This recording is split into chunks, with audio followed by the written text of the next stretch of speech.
পূজার প্রিপারেশন আসলে আমি এইবার আসলে আমার নেওয়ার কোনো চিন্তা ভাবনাই ছিল না, কারণ সবাই জানে যে আমার মা আমার সাথে নেই এবং মা মারা গিয়েছে 6 মাস হতে চলছে।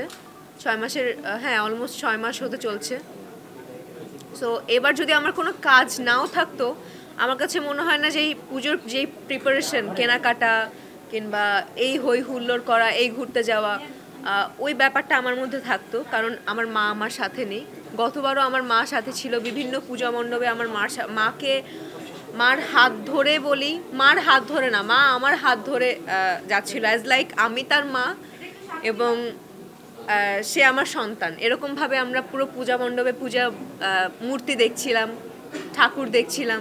সো ওই ব্যাপারটা আসলে রিকল হচ্ছে। তো এবার আসলে আমি কোনো প্রিপারেশন নেইও নি, এবং উপরওয়ালা, ভগবান, আল্লাহ, যেটাই বলি না কেন, একটা কাজে মিলিয়ে দিয়েছে যে কাজের মধ্যে তাহলে তুই এই প্রিপারেশন নিবি না, কাজের মধ্যে ব্যস্ত থাক, কাজ কর, যাতে তোর ওই জায়গায় তুই ডিপ্রেসড না হয়ে যাস যে এবার পূজা হচ্ছে, এবার তোর মা নেই।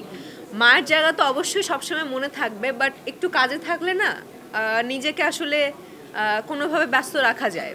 তো এবার আসলে কোনো প্রিপারেশন আমি নেইনি, এবং আমি এবার নিজের জন্য একটা সুতাও কিনিনি। পরিবারের জন্য আসলে আমার ভাইয়া আছে, ভাবি আছে, ভাইয়ের একটা ছেলে আছে, তাদের জন্য কেনাকাটা করে দেওয়া হয়েছে। বাট আমি নিজের জন্য আপাতত কি এবার আসলে কিনিনি এবং কিনবো না, কাজে ব্যস্ত থাকবো।